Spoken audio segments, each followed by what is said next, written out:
گئے کہ ایک بندہ صاحب کشف تھا. صاحب کشف کس کو کہتے ہیں؟ تو قبر پہ کھڑا ہونا تو اندر کے حال جانتا. اچھا ذرا غور کرو، ادھر یہ خیال ہے کہ کشف والا بندہ قبر کے اندر دیکھ سکتا ہے، ادھر دوسری طرف یہ نظریہ ہے کہ دیوار کے پیچھے کا حال نبی کو معلوم ہے، یعنی نبی کو دیوار کے پیچھے کا پتہ نہیں، یہ نظریہ. دوسرا نظریہ یہ ہے کہ قبر کے اوپر کھڑا ہوتا ہے اندر دیکھ لیتا.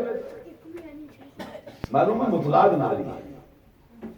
ہمارا نظریہ یہ ہے کہ اللہ کی مخلوق میں جس کا علم سب سے اونچا ہے وہ ہمارے آقا محمد عربی کی ذات ہے.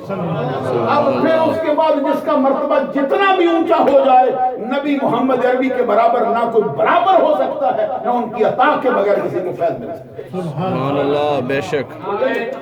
اللہ اکبر، یا رسول اللہ، زندہ باد. وہ کہتے ہیں وہ ایک صاحب کشف بندہ تھے، قبر پر کھڑا ہوا دعا مانگنے کے لیے فاتحہ پڑھا. کہتے ہاتھ اٹھائے ایسے. معلوم ہے کہ فاتحہ پڑھنا جائز ہے قبر میں.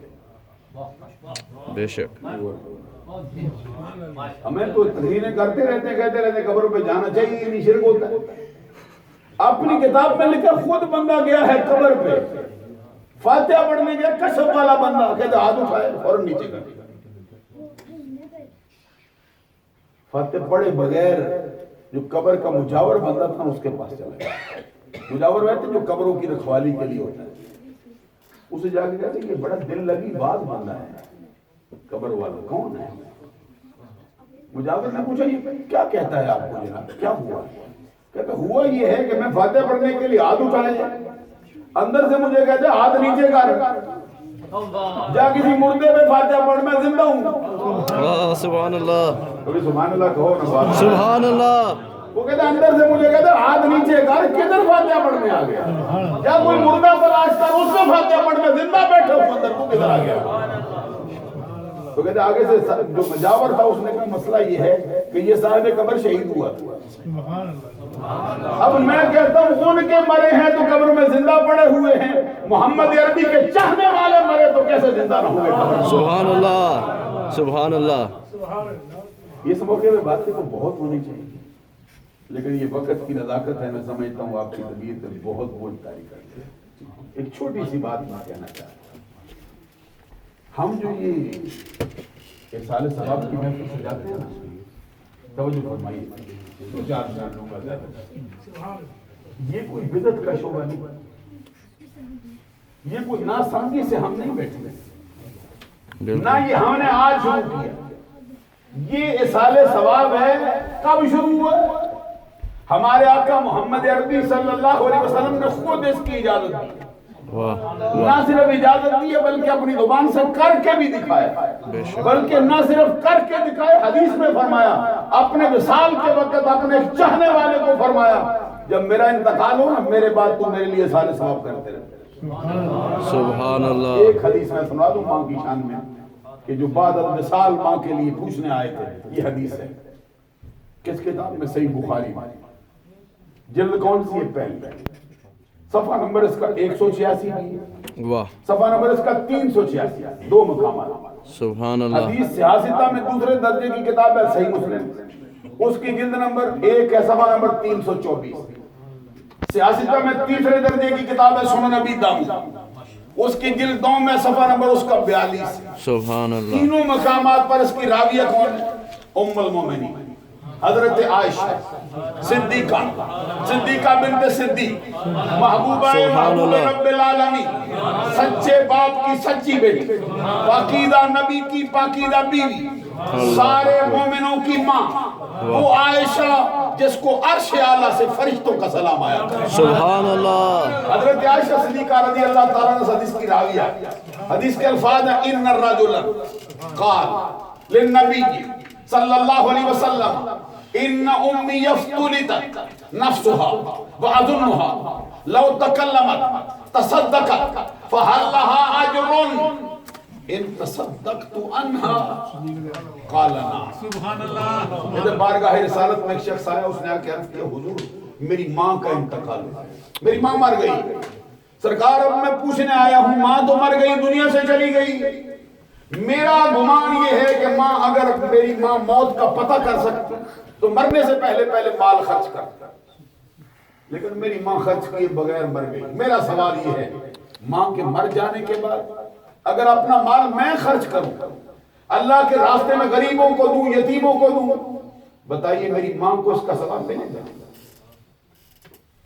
یہ سوال ہے جس کو منکرین سال ثواب سینہ تان کے بڑے زور و شور سے کرتے ہیں، دیکھو جی کرتا کوئی ہے ثواب کوئی لے جاتا ہے، خون پسینہ کسی کا بہتا ہے اجر کسی کو مل جاتا ہے، قرآن پڑھتا کوئی اور ہے فائدہ کوئی اور لے جاتا ہے۔ کیسی بے عقلی کی بات کرتے ہو؟ ان کی خدمت میں ہماری گزارش یہ ہے کہ بے عقلی کی بات نہیں کرتے، صرف اتنا بتاتے ہیں کہ نہ تو یہ سوال ہمارا ہے نہ یہ جواب ہمارا ہے۔ سوال صحابی رسول کا ہے، جواب آمنہ کے لال کا ہے۔ سبحان اللہ۔ صلی اللہ علیہ وسلم نے مسکرا کے فرمایا میرے صحابی نہ گھبرا، ماں کے مر جانے کے بعد، دنیا سے گزر جانے کے بعد، دفتر عمل لپیٹے جانے کے بعد جا جا کے اپنا مال اللہ کے راستے میں خرچ کر، غریبوں کو دے، یتیموں کو دے، فقیروں کی خدمت میں پیش کر۔ شرط یہ ہے اس مال کو اپنی ماں کے نام سے منسوب تو کر دے، میرے رب کے کرم کا حال یہ ہے اس کا ثواب ضرور تیری ماں کو عطا ہوگا۔ سبحان اللہ۔ معلوم ہے کہ جو کچھ کرنے آئے ہیں اس کا ثواب سرکار کے فرمان کے مطابق مرنے والے کو نہیں۔ اللہ اکبر یا رسول اللہ۔ اب آخر میں ایک بات اور ہے، نبی اکرم صلی اللہ علیہ وسلم کا فرمان ہے اس دل کی دعا قبول نہیں ہوتی جو اوپر والے دل سے دعا مانگتا ہے، اس کی دعا قبول نہیں ہوتی جو دل بھاگ جانے کو جاتا، زبان ہلکی ہلکی دعا مانگتی ہو، ہاتھ اٹھے ہو، دل جا رہا ہو کہیں اور، اس کی دعا قبول نہیں ہوتی۔ بے شک۔ کس کی دعا قبول ہوتی ہے؟ تمہیں زبان مانگتی ہو دل اس کی تصدیق۔ ادعوا اللہ وانتم موقنون بالإجابہ، جب بھی اللہ سے دعا مانگتا ہے قبولیت کے یقین کے ساتھ مانگ، ادھر تیرے ہاتھ اٹھے ادھر رب کی رحمت کے دروازے کھول دیے۔ سبحان اللہ۔ اور ایک حدیث میں نبی اکرم صلی اللہ علیہ وسلم کا فرمان ہے ان ربکم حی کریم یستحی من عبدہ اذا رفع یدیہ ان یردہما الیہ صفرا، تمہارا رب زندہ ہے، کریم ہے، بخشش فرمانے والا ہے، حیا فرمانے والا ہے۔ جب بھی کوئی بندہ اس کی ہاتھ میں بارگاہ میں ہاتھ اٹھا کے دعا مانگتا ہے اس کو اٹھے ہوئے ہاتھوں کو خالی لوٹاتے ہیں، حیا خالی نہیں لوٹاتا ہے، ہاتھ واپس پلٹنے سے پہلے تمہاری دعاؤں کو شرف قبولیت۔ سبحان اللہ۔ محترم المقام جناب الحاج چودھری مقبول صاحب، میرے ساتھ ان کی بہت محبت ہے اور مجھ پر ان کے بڑے احسانات ہیں۔ ایک احسان یہ ہے کہ میں نے ڈرائیونگ پاس نہیں کی، کتنے سال بیت گئے مجھ کو، بس سستی میری ہے۔ حاجی محمد اقبال صاحب ہمارے، انہوں نے مجھے فرمایا کہ آپ ڈرائیونگ پاس کرنا چاہتے ہیں؟ میں نے کہا ارادہ ہے، لیکن اب وقت ہی نہیں ملتا، معاملہ ہی ایسا رہتا ہے۔ انہوں نے کہا مقبول صاحب آپ کو سکھائیں۔ اچھا انہوں نے مجھے فون کیا نا تو مجھے پتہ چلا ہے آپ کا، تو میں چاہتا ہوں کہ آپ کو سکھاؤں، مجھے کوئی لالچ نہیں آپ سے۔ میں نے کہا چلو مہربانی فرماؤ۔ انہوں نے فرمایا جو وقت تو دے گا، جو تیرے پاس، صبح ہو شام ہو رات ہو دن ہو، ہم حاضر ہیں۔ جب تشریف لائے مجھے ایک لیسن دیا، میں نے کچھ نذرانہ پیش کرنے کی کوشش کی، دھیان ہی نہیں دیا۔ انہوں نے فرمایا میں نے اس لیے کروایا، میرا کوئی ارادہ نہیں، کہتے مجھے غرض ہی نہیں اس بات سے، میں پیسے کماتا ہوں، میرا کام ہے۔ میں سمجھا چلو ایک دن یا دو دن نکل جائیں گے، پھر پیش کیا۔ انہوں نے فرمایا نہیں میرا یہ ارادہ ہے۔ پھر جب تک میں ڈرائیونگ پاس کر نہیں گیا مجھے چھوڑا نہیں، کئی مرتبہ 2 گھنٹے کا 2.5 3 گھنٹے کا لیسن ہے، اور غرض کوئی نہیں رکھی۔ اور پھر مجھے بعد میں کہا کہ یہ جو تم مجھے استاد کہتا ہے نا، کہتا ہے یہ نہ کہا، جو دین کا خادم ہوتا ہے اس کا مرتبہ اونچا ہوتا ہے۔ میں تیری خدمت کرتا رہا ہوں، مجھے یہ جملہ نہ بولا کر۔ سبحان اللہ۔ تو میں سوچتا ہوں یہ ان کی ماں کی تربیت کا، اللہ اکبر۔ ان کی ماں نے ان کو ایسے پالا ہوا ہے۔ پھر مجھے یہاں پہ فرمایا کہ ہمارے گھر میں بھی تشریف لاؤ، میں ادھر بھی ان کے گاؤں میں بھی، جو آپ کا گاؤں حاضر ہو۔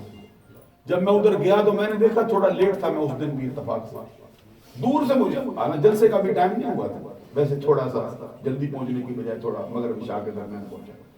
تو جیسے مجھے دیکھا نعرہ بلند کیا, نعرہ تکبیر, یعنی جذبات میں آ گئے تھے کہ دین کا خادم ہمارے پاس. سبحان اللہ. ان کی والدہ محترمہ سبحان اللہ. اعلیٰ مقام پہ. اب میں حضرت شاہ صاحب سے عرض کرتا ہوں یہ دعا فرمائیں گے. زندہ ختم شریف پڑھنے میں تھوڑا وقت لگ جاتا ہے, تو حضرت کو معلوم ہے کہ ختم شاید بھاری ہو جائے. آپ اگر ایک مرتبہ فاتحہ 3 دفعہ سورہ اخلاص پڑھ دیں تو حضرت سے میں عرض کرتا ہوں دعا تھوڑا